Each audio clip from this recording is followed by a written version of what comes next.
नमस्कार दोस्तों, इस वीडियो में हम चर्चा करेंगे बिहार की राजनीति की, खासकर बिहार भाजपा की राजनीति की और आरजेडी की राजनीति की।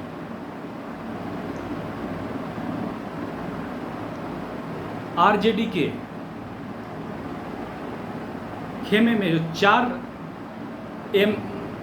एमआईएम के ओवैसी के पार्टी के विधायक शामिल हुए, उसके बाद बिहार विधानसभा में राजद की स्ट्रेंथ बढ़ी है और अब राजद के 80 विधायक हो गए हैं और वह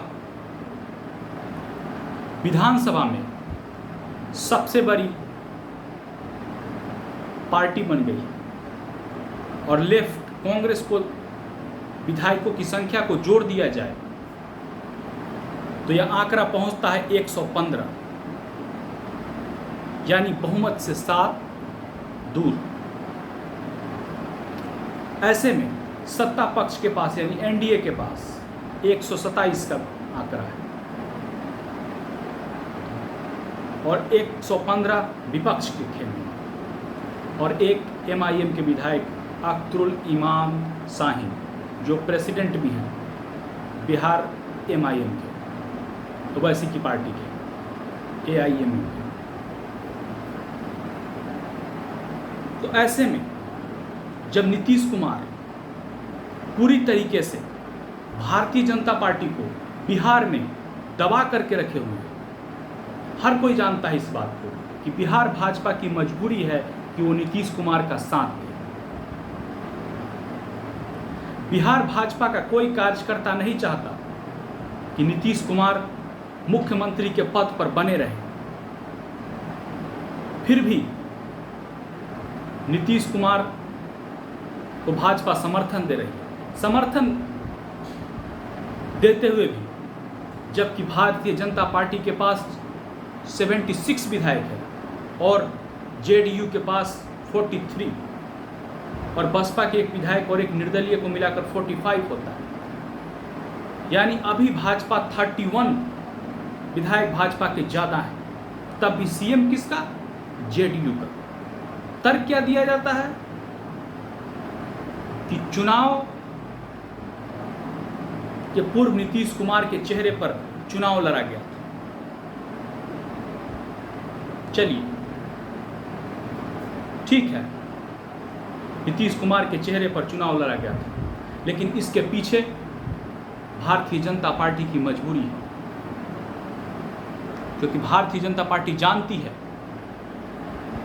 नीतीश कुमार बिहार में किस प्रकार से पलटी मार राजनीति के लिए फेमस नेता प्रतिपक्ष तेजस्वी यादव उन्हें पिछले कुछ दिनों से तक पलटू राम के नाम से पलटू चाचा कहकर बुलाते थे, कटाक्ष करते थे। बिहार भाजपा से भी ये सवाल पूछा जाना चाहिए, अगर नीतीश कुमार सीएम के फेस थे तो उस समय के डिप्टी सीएम सुशील कुमार मोदी भी तो भारतीय जनता पार्टी के फेस थे, यानी उप मुख्यमंत्री थे सीएम के बाद। खैर, उन्हें बदला गया, पार्टी की रणनीति होती है, कोई पार्टी बदल सकती है, उसका शीर्ष नेतृत्व अपने हिसाब से फैसला लेता है। जैसा कि पिछले दिनों देखा गया, महाराष्ट्र में CM Devendra Fadnavis deputy CM पद की शपथ लेते हैं। एक मुख्यमंत्री उप मुख्यमंत्री की शपथ लेता है, जो एकनाथ शिंदे कभी उनके कैबिनेट में मंत्री हुआ करते थे, उनके मुख्यमंत्री यानी उनके नेतृत्व में अब काम करना होगा देवेंद्र फडणवीस को। ये अपने हर पार्टी की अपना इंटरनल रणनीति होती है, इस पर हमें या आपको या किसी को सवाल नहीं उठाना चाहिए और नए नेतृत्व को मौका भी मिलना चाहिए, जिसके अनुसार तारकिशोर प्रसाद और रेणु देवी अभी बिहार के डिप्टी सीएम हैं। लेकिन सवाल मेरा वो नहीं है, सवाल करोड़ों बिहारियों के मन में, करोड़ों भाजपा समर्थक जो बिहार के उनके मन में है, आखिर क्यों भारतीय जनता पार्टी नीतीश कुमार की पिछलग्गू बनी हुई है। नीतीश कुमार जातीय जनगणना की मुद्दा उठाते हैं। वह जातीय जनगणना के मुद्दा जिससे भारतीय जनता पार्टी के शीर्ष नेतृत्व को भी परहेज है और उसने देश में नहीं कराने का फैसला किया है। संसद में लिखित में गृह राज्य मंत्री नित्यानंद राय जातिगत जनगणना कराने से इनकार करते हैं। नीतीश कुमार उस मुद्दा को पुरजोर न उठाते हैं, बल्कि बिहार भाजपा की यह मजबूरी होती है कि केंद्र के नीति के विपरीत बिहार में भाजपा नीतीश कुमार को समर्थन करती है। CNRC का मुद्दा हो, केंद्र का नीति कुछ और होता है, बिहार भाजपा मजबूरी बस नीतीश कुमार की समर्थन देती है। यह हर कोई जानता है। इसके पीछे की कहानी क्या है हर कोई जानता है, क्योंकि मजबूरी है भारतीय जनता पार्टी की। हर पार्टी सत्ता के लिए राजनीति करती है और भारतीय जनता पार्टी भी सत्ता से दूर होना नहीं चाहती। बिहार में 3 प्रमुख बड़ी पार्टियां हैं, भाजपा, जदयू और राजद। जब भी ये 2 पार्टियां मिल जाती है, सरकार उसी की बनती है। 2015 के चुनाव में यह देखा जा चुका है। मोदी लहर होते हुए भी भारतीय जनता पार्टी को केवल 55 सीटें मिली थी, सहयोगियों के साथ 59 सीटें। पूरी तरीके से भारतीय जनता पार्टी इस चुनाव में हारी थी। इसका कारण था लालू और नीतीश का एक हो जाना। वो डर अभी भी बना रहा है। लेकिन भारतीय जनता पार्टी से कब निकलेगी, लाखों कार्यकर्ता भारतीय जनता पार्टी के और नेता पूछते हैं। भारतीय जनता पार्टी की भी मजबूरी है। राष्ट्रपति चुनाव हो, उसमें एनडीए का वोट भी, जदयू का वोट निर्णायक है।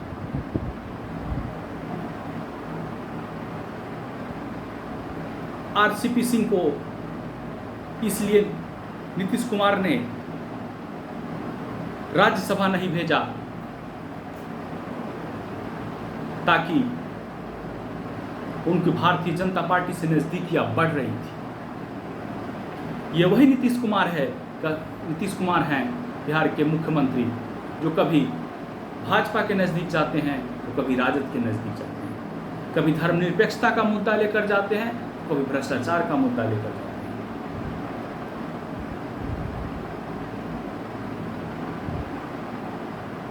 2013 में या 12 में, मुझे एग्जैक्ट डेट याद नहीं है, जब नीतीश कुमार ने एनडीए छोड़ा था, उस समय मोदी के नाम पर परहेज था और मोदी के नाम पर ही नीतीश कुमार एनडीए में फिर से आते हैं, काम की तारीफ करते हुए। नीतीश कुमार की पॉलिटिक्स स्टाइल को समझिए आप। नीतीश कुमार जब यूपीए में रहते हैं, महागठबंधन में रहते हैं, तब जीएसटी का समर्थन करते हैं। राष्ट्रपति चुनाव में रामनाथ कोविंद जी अभी जो भारत के वर्तमान महामहिम राष्ट्रपति हैं, उनका समर्थन करते हैं। और पिछले दिनों इफ्तार के समय नेता प्रतिपक्ष के दावत में शामिल होते हैं, और जब नेता प्रतिपक्ष तेजस्वी यादव इफ्तार में शामिल होने के लिए नीतीश कुमार के मुख्यमंत्री आवास या पार्टी कार्यालय पर आते हैं, तो उन्हें छोड़ने गाड़ी तक स्वयं जाते हैं और पैदल चलकर तेजस्वी यादव के इफ्तार में पहुंचते हैं। ये सब भारतीय जनता पार्टी को प्रेशराइज करने का एक तरीका है। उन्होंने भारतीय जनता पार्टी हर जगह एग्रेसिव है। जहाँ भी भारतीय जनता पार्टी सत्ता में जीत कर आती है, लेकिन बिहार आते आते भारतीय जनता पार्टी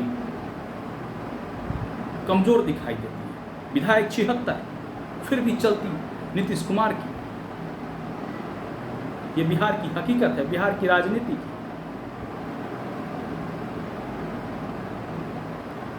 भारतीय जनता पार्टी ने मध्य प्रदेश में कम विधायकों के होते हुए भी सरकार बनाई। राजस्थान में ऑपरेशन लोटस सचिन पायलट के नेतृत्व में कामयाब नहीं हो सका, उसमें भारतीय जनता पार्टी सरकार नहीं बना पाई। कर्नाटक में बनाई। महाराष्ट्र में पिछले दिनों एकनाथ शिंदे के नेतृत्व में शिवसेना के बागी खेमे को तोड़ करके सरकार बनाई। अरुणाचल में बनाई, उत्तराखंड में पिछले दिन। हर जगह भारतीय जनता पार्टी की राजनीति हावी है। लेकिन सभी राजनीतिक विश्लेषक, पत्रकार, पंडित और राजनीति को समझने वाले लोग जानते हैं कि नीतीश कुमार ने अपनी मायावी राजनीति कहे या फिर प्रेशर पॉलिटिक्स से किस प्रकार से बिहार में भारतीय जनता पार्टी को सीमित करके रखा हुआ है। खैर, ये राजनीति है।